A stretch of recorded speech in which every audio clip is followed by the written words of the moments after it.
brought to you by Nova शुद्ध घी।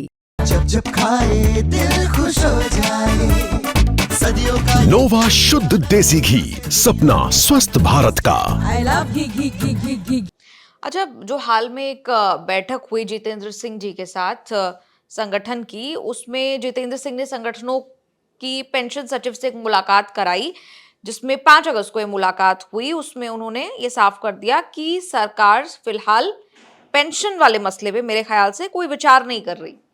Pension वाले मसले पर वो कह रहे हैं कोई विचार नहीं है, लेकिन वो भी आपकी एक मांग है ओल्ड पेंशन स्कीम को लेकर। देखिए, वो जो लोग उनसे मिल रहे हैं वो सरकारी लोग हैं, उनकी सरकार है जी।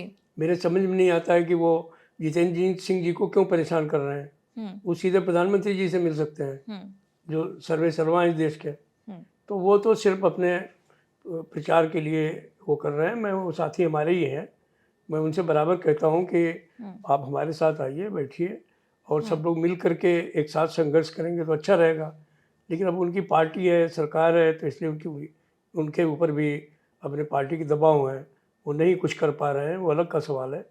लेकिन इसमें जितेंद्र सिंह जी का क्या रोल है वो हम जानते हैं अच्छी तरीके से। वो हमारे मंत्री हैं, एक तरीके से डीओपीटी के मंत्री हैं, जेसीएम के मंत्री वही हैं, समझे कि नहीं। तो मुझे ये पता है जेसीएम का जो तंत्र है वो क्या कर सकता है, क्या नहीं कर सकता है, ये भी हमको अच्छे तरीके से पता है। मंत्री क्या कर सकता है वो भी हमको पता है, सरकार क्या कर सकती है ये भी हमको पता है। लेकिन मैं एक बात जानता हूँ कि प्रधानमंत्री सब कुछ कर सकता है, और इस देश में जो भी कर रहा है वो प्रधानमंत्री ही कर रहा है। तो क्यों नहीं आप कोशिश करते कि प्रधानमंत्री से ही सीधी बात करने की कोशिश कर ली जाए? वो जब समय आएगा तो करेंगे। जैसे ओपीएस की लड़ाई में अंत में उन्होंने स्वयं संज्ञान लिया कि भाई अब ये तो सरकारी कर्मचारी गैर राजनीतिक लड़ाई पर उतर आए हैं, तो इनसे बुला के बात करनी चाहिए। तो उन्होंने बुलाया, बात की। तो मुझे पूरा विश्वास है कि वो आंख बंद करके नहीं बैठने वाले व्यक्ति हैं। जब वो देखेंगे कि हमारे कर्मचारी सड़क पर उतर रहे हैं तो निश्चित तौर पर कोई न कोई फैसला करेंगे वो। जहाँ तक पेंशन का सवाल है, मैं एक बात आपको साफ कह देता हूँ कि इस सरकार ने पूरे तौर पे, और ये सरकार नहीं, जो दूसरे सरकार भी आ जाए कोई, तो वो भी पुरानी पेंशन बहाल करने वाली नहीं है। ये जो लोग हैं ये एक तरीके से भ्रमजाल फैला रहे हैं। हम एक बात दावे के साथ कह रहे हैं जेसीएम स्टाफ साइड का सेक्रेटरी होने के नाते कि हम जो भी इसके अंदर कमियां हैं वो किसी न किसी स्टेज पर हम सब खत्म करा करके मानेंगे। जैसे 25 साल को 20 साल कराना है, ये काम हम लोग करा लेंगे, कोई प्रॉब्लम नहीं है। पहले जब पेंशन आई थी शुरू में तो उस समय 33.5 साल क्वालिफाइंग सर्विस होती थी, करते करते 20 साल हो गई थी ना। 30% पेंशन मिलती थी पहले, वो बढ़ करके 50% हो गई थी। तो इसमें जो भी ओपीएस के फीचर्स हैं वो जुड़ सकते हैं, और उनके जुड़वाने के लिए हम लोग बराबर कोशिश कर रहे हैं। तो पेंशन सेक्रेटरी जो कह रहे हैं या सरकार जो कह रही है, मैं उस बात को बहुत अच्छे तरीके से समझ रहा हूँ। लेकिन कुछ लोगों को वोट का, जिसे सरकार वोट के नाम पर डरती है, वैसे ही कुछ नेता भी वोट के नाम पर डरते हैं, तो वो सही बात बोलना नहीं चाहते, और मेरे से झूठ बोलना नहीं चाहता, इसलिए मैं नुकसान भी उठा लेता हूँ। लेकिन मैं गाली खाना मुझे पसंद है, लेकिन झूठ बोलना मुझे पसंद नहीं है। ये अपने कर्मचारी हैं, आप इनसे झूठ बोल करके उनको कब तक बरगला करके रखेंगे। आफ्टर ऑल ये कोई पॉलिटिकल कैपिटल थोड़ी ना है आपकी, ये आपके अपने लोग हैं, तो इनको बेवकूफ़ बनाना अच्छी बात नहीं है। तो मैं थोड़ा सा राजनीतिक बात इस मामले में नहीं जोड़ना चाहता। मैं ये बात जानता हूँ कि जेसीएम स्टाफ साइड की ड्यूटी है कि वो इसमें जो भी कमियां हैं उसको दूर करें। अभी जो वीआरएस के लोग हैं, हम लोग उनके बारे में कैबिनेट सेक्रेटरी से बात कर रहे हैं कि भाई 20 साल के बाद में, या जब भी क्वालिफाइंग सर्विस उनकी हो जाती है, तो आप 60 साल तक उसको इंतजार थोड़ी नहीं कराएंगे पैसे देने के लिए। अभी मैंने उनसे पूछा कि अगर मान लीजिए कोई मर जाए तो वो पैसा भी 60 साल तक आप अपने पास रखेंगे। तो खुद कहने लगे कि हाँ, ये बात तो तुम्हारी ठीक है। अगर कोई आदमी मान लीजिए मर, भगवान न करे ना मरे, हम मरने की कामना नहीं करते हैं, लेकिन मैंने कहा मान लीजिए कोई मर जाता है तो क्या करेंगे, आप उसका 60 साल पैसा रख के रहेंगे। तो ये सब चीज़ें जो हैं वो निगोशिएशन के जरिए धीरे धीरे ठीक हो जाएंगी। लेकिन जो होने वाला है मैं वही बात करता हूँ, जो नहीं होने वाला है तो वो चांद तारे दिलवाने का काम मेरे पास नहीं है। अच्छा, पेंशन को लेकर काफी बात हो रही है, यूपीएस क्यों फेल हो रहा है? सिर्फ 35,000 लोगों ने ही एनपीएस से यूपीएस में स्विच किया। नहीं, अभी तो खैर संख्या इससे काफ़ी आगे चली गई है। ये फिगर जो आप बता रही हैं ये बहुत पुरानी है, पिछले 2 महीने पहले की। तो लेकिन कितना बढ़ गया होगा ये figure? अभी मैं एग्जैक्टली नहीं बता पाऊंगा, लेकिन मैं अभी बाहर था एक आध हफ्ते से जिनेवा में आईएलओ के कॉन्फ्रेंस में। लेकिन मैं आज इसका पता कर लूँगा कि एग्जैक्टली कितना नंबर आया है, मालूम हो जाएगा। लेकिन इसकी जो सबसे बड़े फेल्योर की बात थी वो ये थी कि ये जो ख़ास तौर पर जो हमारा अधिकारी वर्ग है वो इस पेंशन योजना का इसलिए विरोध कर रहा है कि उनको जो है वो तमाम बैंकिंग ऑर्गेनाइजेशंस और तमाम जो ये कहना चाहिए सीए टाइप के जो लोग हैं वो ये समझा रहे हैं कि एनपीएस में रहने में ज़्यादा फ़ायदा है। जब आप रिटायर होंगे तो आपको जो है 10-15-20 करोड़ रुपए मिल जाएंगे और आप लोग जो है उसको इन्वेस्ट करके और फिर आप राजा बने रहेंगे। लेकिन वो बिल्कुल झूठ बोल रहे हैं। वो झूठ तो मैं नहीं कहूँगा, ये शब्द मैं वापस ले लेता हूँ, वो दिग्भ्रमित हैं वो लोग।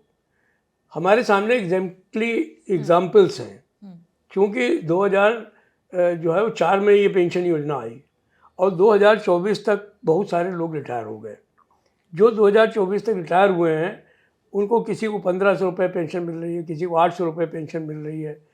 हमारे लोगों को पायलट्स रिटायर हो रहे हैं जिनको 30% जोड़ करके पेंशन मिलती है, तो उन लोगों को 2600 रुपये पेंशन मिल रही है। तो किसी भी व्यक्ति को 2500-1500 इनसे ज़्यादा पेंशन मिल नहीं रही थी। पेंशन के नाम पर जो फर्जी पेंशन की बात की जा रही है एनपीएस के जरिए। तो सवाल इस बात का है कि अगर इतने सालों में 20 साल में ये करोड़ नहीं बन पाए, उस समय भी यही कहा गया था। जिस समय पेंशन योजना आई थी उस समय अग्रलेख छपे थे, लोग खूब संपादकीय लिखते थे कि साहब रिफॉर्म हो गया है, पेंशन में देश का बहुत भला हो जाएगा और जो है वो लोग जो है वो माला माल हो जाएंगे, सरकारी कर्मचारी रिटायर होते हुए। हम तो देखते हैं कि लोग उसके बाद में भीख मांग रहे हैं, अपने बच्चों पर आश्रित हो गए, उनके साथ दुर्व्यवहार हो रहा है, उनके परिवारों में सारी इज्जत ख़त्म कर दी इस नई पेंशन स्कीम ने। तो सवाल इस बात का है कि इस बात को लेकर के बड़ा दुष्प्रचार किया इन लोगों ने, ख़ास तौर पर ये जो बैंकिंग ऑर्गेनाइजेशन है, फाइनेंशियल इंस्टीट्यूशंस हैं, तो इन लोगों ने ये बहुत दुष्प्रचार किया। तो ये बात भी हम लोगों ने पे कमीशन के वो कैबिनेट सेक्रेटरी के सामने उठाई, पेंशन सेक्रेटरी के सामने उठाई और हमने कहा कि ये जो दुष्प्रचार है इसमें आपका अधिकारी वर्ग बहुत भूमिका निभा रहा है, क्योंकि वही जो नए बच्चे हैं, उन बच्चियाँ हैं, उनको जो है वो इस बात के लिए कह रहा है कि नहीं हम तो नहीं कर रहे हैं, आप लोग करना चाहो तो करो, लेकिन हम जानते हैं कि हम रिटायर होंगे तो हमको इतना पैसा मिल जाएगा। उनको पता नहीं है कि उस समय को 0% इंटरेस्ट हो जाए। इस समय मैं नौकरी में आया था 13% इंटरेस्ट होता था एफडीआर पे, आज की तारीख में 5.5% 5% एफडीआर पे इंटरेस्ट है। कल को 0 इंटरेस्ट नहीं हो जाएगा, इसकी क्या गारंटी है? तो सवाल ये है कि ये जो सवाल है वो एक काल्पनिक धारा में लोग बह जा रहे हैं।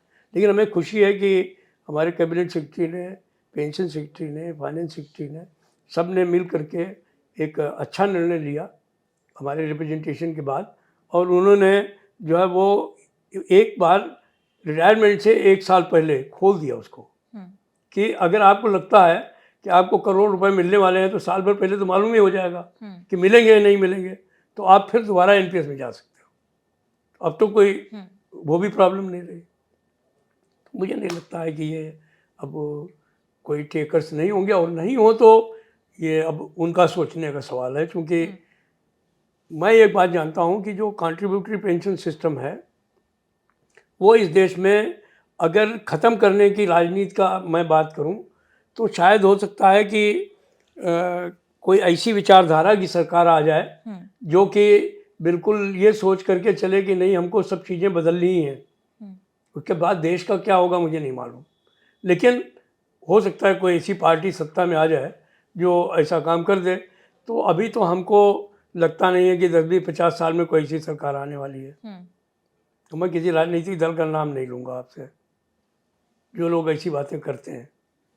लेकिन एक बात मैं जानता हूँ कि इस योजना में चूँकि पैसा काफ़ी इकट्ठा हो रहा है और जब हम लोगों ने नेगोशिएट किया है तो ये सोच करके किया है। सरकार ने ये बात लिखा पढ़ी में मैंने से तय करी है कि चाहे जो स्थिति आ जाए देश की, चाहे इकोनॉमिक कंडीशन जो भी हो जाए, लेकिन गारंटीड पेंशन स्कीम जो है उसके लिए सरकारी कर्मचारियों को अपने 10% कंट्रीब्यूशन से ज़्यादा नहीं देना पड़ेगा। उसकी भरपाई जो है वो सरकारी करेगी, अपने खजाने से करेगी। हमारा उद्देश्य है कि हम 10% जो दे रहे हैं उनमें से आपने अभी 1/10 हमको वापस किया है, हम उसमें ज़्यादा से ज़्यादा कितना पैसा जितनी जल्दी वापस ले लें, ये हमारा उद्देश्य है। तो हमारा चिंतन जो है, सोच जो है, वो एक पॉजिटिव डायरेक्शन में है और मैं समझता हूँ कि इसमें सरकार को प्रॉब्लम नहीं होगी।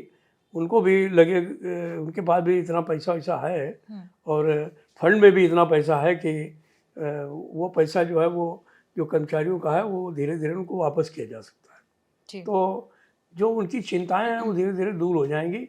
एक ही चिंता जो है वो हम लोगों को जो महसूस होती है वो ये है कि जब वो रिटायर हों तो उनको 50% पेंशन जरूर मिलनी चाहिए, जिस बेसिक पे से वो रिटायर हो रहे हैं।